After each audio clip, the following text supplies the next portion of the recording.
and so on and so forth. Here we have the HPLC, or high pressure liquid chromatography.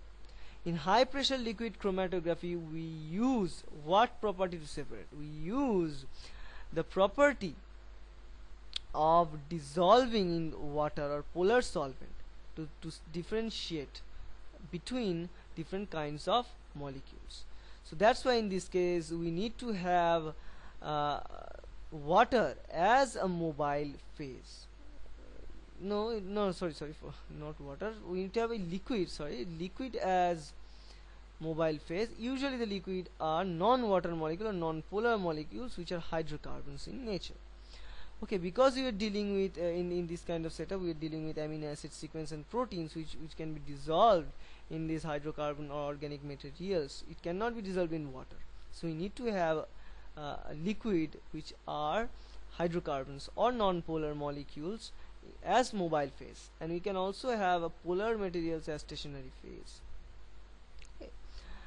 Okay, now in this case what we are looking at, this is the high pressure pump, and through which the pressure is created, and you inject the sample in the 6-port injection valve, and the sample again carried out by this pressure which is made via these mobile phase molecules, and it will carry from this place towards this place, and throughout this it will eventually end up with detector. The detector detects it, feed it into a computer screen, and an illusion is done of the further mobile phase, and finally we can see a chromatogram like that. Okay, so the duration of this process is 5 to 60 minutes. In previous case we also can have 2 to 60 minutes, so you have the 5 to 60 minutes.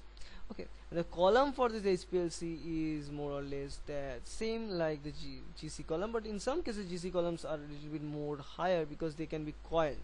So GC columns we can find GC columns coiled like that, but the HPLC columns are not coiled out like that. Okay, so what is the basic application? What are the basic applications for this using this HPLC? You can use it for the purity control, for the quality management and certification of certain products, certain drugs, certain pesticides, and all these things. You can use it in environmental and pharmaceutical analysis purposes. Okay, so what are the limitations of this using this sample? Solubility is definitely a limitation of this. Solubility is a limitation. In the mobile phase, no thermal restrictions are there. Okay, so we need to have a sample preparation, filtration and extraction. Solubility in the mobile phase is a problem. So if the molecules we are using, the analyte we are using are non-soluble in water, non-soluble in hydrocarbon molecules, then we cannot use them in HPLC system. That's why we need to use something which will dissolve in hydrocarbon, because in normal HPLC techniques we use the non-polar hydrocarbon molecules as mobile phase and polar molecules as stationary phase, but in the reverse case we use the reverse thing. For mobile phase polar and for stationary phase non-polar. Why we use the reverse cases?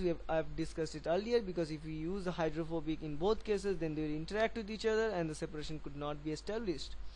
Okay, that's why you need to have the same type, that we have the different types of chemical property for the molecules. Okay, why we use the pressure? Because in case of gas chromatography we do not need pressure, because gas is can have a random flow from one place to another place, but the water cannot.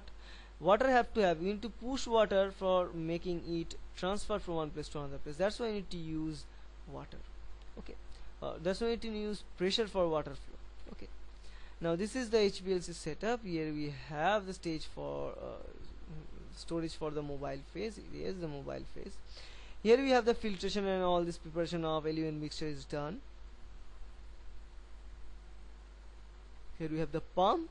The pump is placed there to actually generate the pressure. So pressure is generated here. Here the control unit which controls the pressure, how much pressure we need for transferring this mobile phase throughout the column, and we have the auto sampler. That auto sampler again load our sample into small parts, into those columns. Okay, into the columns via those injection ports. We have the 6 injection port system, and we have the column which is placed in this column box. Temperature is regulated here. We do not need high temperature here, but we need to have an optimum temperature for carry out these reactions. Okay, because as we know, in all these ionic interactions and polar and non-polar interactions, temperature plays a key role. Okay, and also we have a detector here, which is UV visible lamp in this case. This is a picture of HPLC injection port. So the 6 injection port, if we inject from this place, it will go throughout like this and will release from there. Same thing is here, if we inject it from this place, it will out from there. Okay, so this is the thing, we can use it. Now this is the HPLC columns are made up with the stationary phase. Normally the mobile phase is made up with the hydrocarbon chains, in this case the hydrocarbon molecules, so they have less polarity, and the stationary phase have the more polarity or molecules like SiO2 and Al2O3, aluminum oxide and silicon oxide. And in the reverse HPLC we have the different scenario. Okay, and what you are looking at in this case is only weak interactions between the sample and the stationary phase is required, because we need to have a good interaction of the stationary that analyte molecules with the mobile phase molecules, because we need to carry those analyte molecules from one place to another place. If those molecules cannot be carried from one place to another place using those mobile phase, then they will stuck to the stationary phase, then the whole system will be blocked. So we need to have a good dissolving power for all those analytes we are using in HPLC. So that's why you need to choose the mobile phase molecule a little bit more carefully, because the mobile phase molecule or mobile phase molecule have to have a characteristic which will dissolve, which helps in dissolving those analytes, which are also same type in nature. Now these are some HPLC detectors. Normally UV visible detector is used, which is UV visible light detector, and we can also use different detectors like fluorescence detector, a refraction index detector. Though it is a non-specific detector, but it has a low cost, that's why you can use it. Normally UV visible detector is used. Spectra can be shown and a chromatogram can be produced. So these are some examples. We can use it for pharmaceutical purposes, for looking for basic drugs, and we can also use it for distinguishing amino acid sequences. The thalassemia testing can also be done using the HPLC system. Okay, and environmental analysis, which is the polycyclic aromatic hydrocarbons analysis, can also be done. In case of environmental science, we can also use them to monitor the environmental situations of organic compounds, because in water, if the presence of organic compound is higher, we can say the water BOD count is higher, then the water is much more contaminated.